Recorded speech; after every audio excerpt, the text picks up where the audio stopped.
Well, good day, my friends. We are in Louisville, Kentucky. We are at the famous Cave Hill Cemetery, and I'm going to tell you a fascinating story about a very good woman that was taken advantage of, and her creation was bought by millions. Unfortunately, she was not the one selling them. Daze with Jordan the Lion begins now.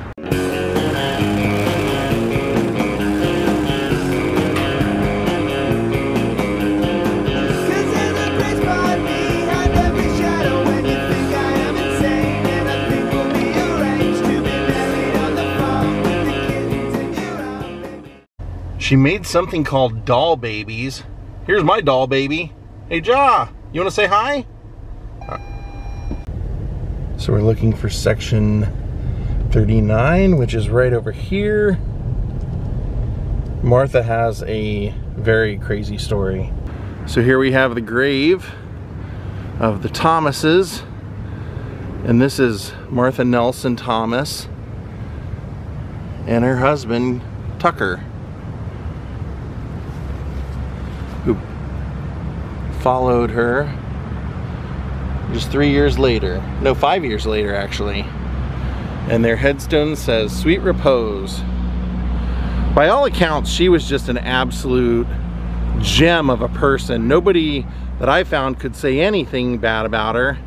Martha was an artist who was raised in Kentucky and had a passion for soft sculptures.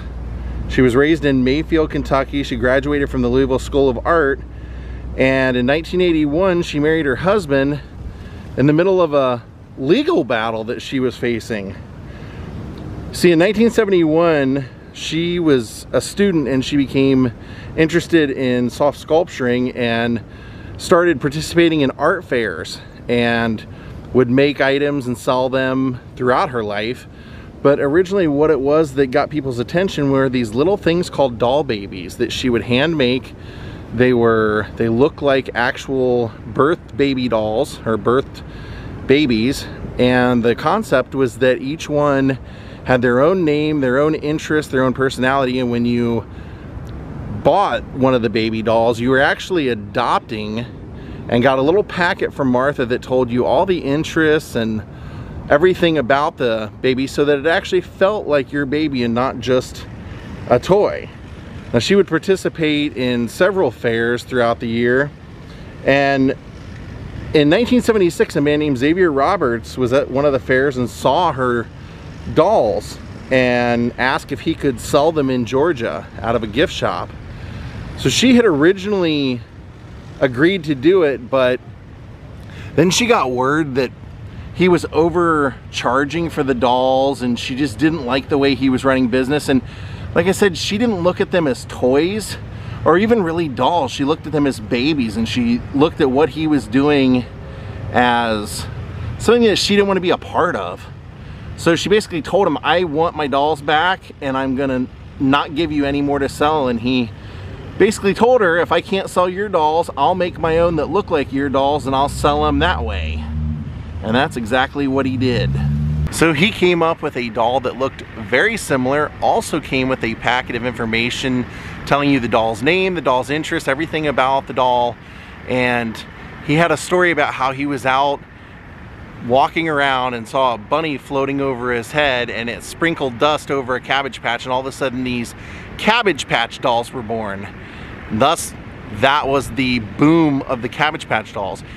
By 1981, he was selling a lot of these, and it actually brokered a deal to have them mass produced. So you could actually get the handmade ones, or you get the mass produced ones. They all came with that packet that we talked about, telling you everything about it. And she hated this. Martha was not someone who was litigious. She just hated that he had stolen her idea and was making millions off of it. So some of her friends said, "You can't let this go. He'll be the one that's credited with creating that look if you don't do something." So they embarked on what, from what I could find out, was a 6-year journey to sue him for what he was doing. She just wanted to create art, and she just wanted to create her dolls, and so what he was doing was kind of ruining that for her, obviously. And so as the process went on, eventually it was just wearing her out.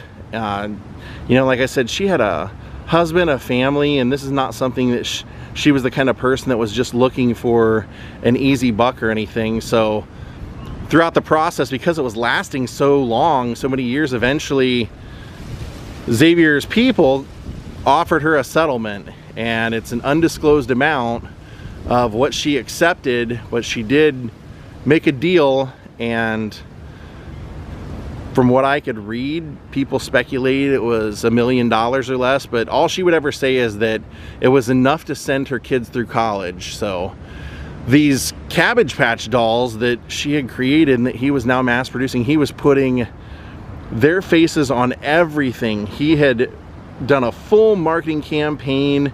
He was becoming a multi-millionaire many times over. And Martha was, you know, pretty much forgotten as far as being the creator. What he would do, one of the things he did was he used to sign the kind of the butt of the baby that he sold, so you would know that it was a Xavier Roberts doll. She never wanted to do that because she said, where would you sign a real baby? That's inappropriate. And because she wouldn't do that, there was never a clear copyright. So that's kind of also why she helped settle, because all she really would have had to do in those days was put like the copyright C and write copyright on it, and she would have been pretty much covered. But she didn't want to write anything. She said, this is a baby and a little kid is getting it, and if you put someone else's name, it's no longer their doll.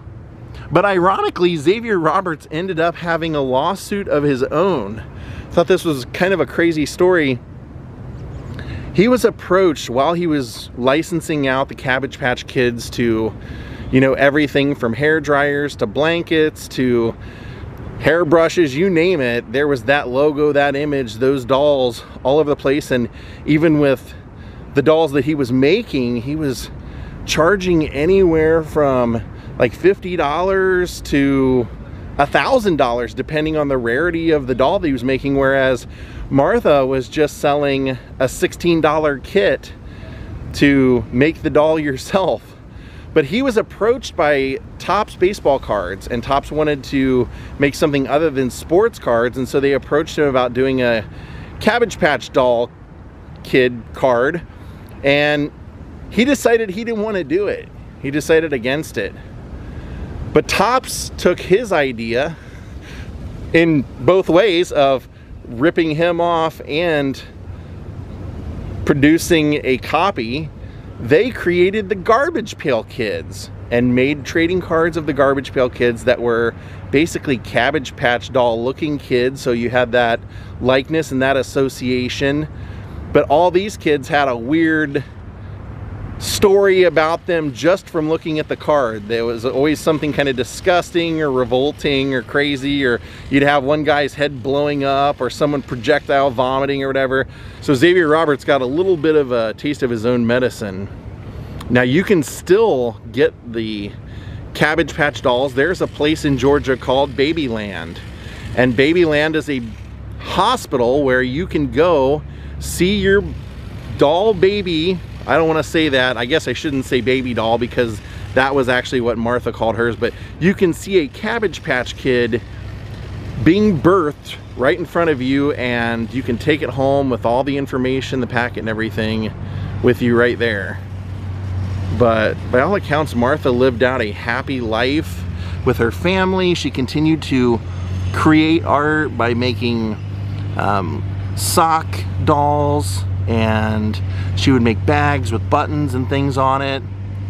She was a very happy person. Sadly, in 2013, she lost her battle with ovarian cancer.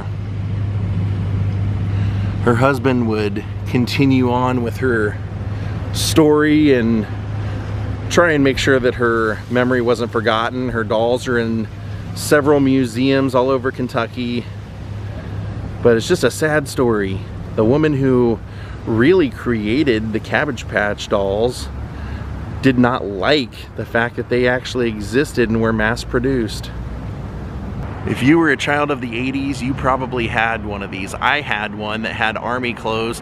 You could buy various accessories for the Cabbage Patch Kids, just about anything you could think of to make it a unique doll to you. And they would even have, some had mink coats back then for the most expensive ones. So thank you all for watching. Go look a little bit more into Martha's story. I think you'll definitely be fascinated. But in the end, she was happy with what she was paid out. Like I said, she was able to send her kids to college and continue to create art and dolls for the rest of her life. Thank you all for watching. We'll see you next time. Have a great night and goodbye.